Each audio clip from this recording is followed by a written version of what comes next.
Hi, it's Nienke Bloom here, and I'm a CX educator and helping CX leaders become even better CX leaders to grow customer experience within their organizations and deliver the results they have to. This is my first monthly CX Eyeopener, and it's been very interesting. In January, I really love to review the last year, of course, do it in December and plan the new year. But what I noticed is that some large projects of this year, I did not really finish the way that I wanted it in 2021.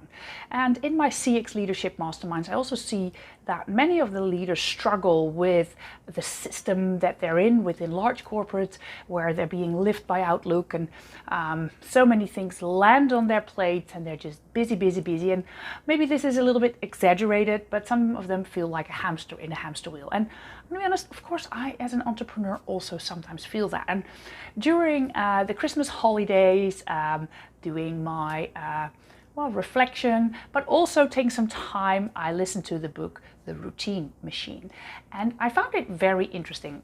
This is the audio book, but what I liked is that he shared a story that we all know about the professor that shows this a glass jar to his students filled with pebbles, and he asks, "Is this jar full?"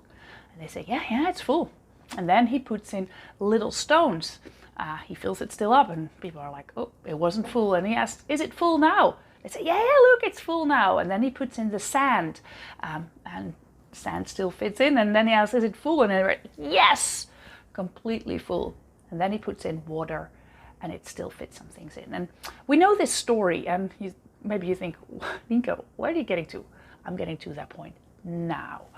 What he in the routine machine explains is that the sand and the water that we are struggling in corporates, managers, entrepreneurs, is the emails, the to-do lists that are running our agendas. But what are these pebbles, these larger stones? What is it that we want to accomplish? And I've looked at that. How do I do my time management? Do I put enough time in these things that I want to grow my business in? And I had to say no. And what he does, really practical, he says, what is it that these projects you want to finish in the next 90 days? And that's what he calls his pebble, and you plan those in your agenda first. So what I did, and you might think, what is it in the background?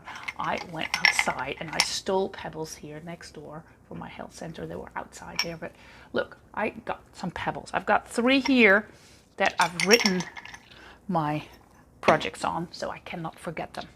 I want to have a refresh program that's going to be out there again the 10th of February. I need to do some marketing on it, and I finished already the things that I wanted to do. I had some back work on that. I have my new mastermind that starts in May. I need to work on my testimonials, finish the one from December, do my wrap-up calls and everything. And I have an online program that's coming up. It's called CX Story, and I need to put my work in there. What I did first is plan those. So my opener, CX Eyeopener, that you might also benefit from.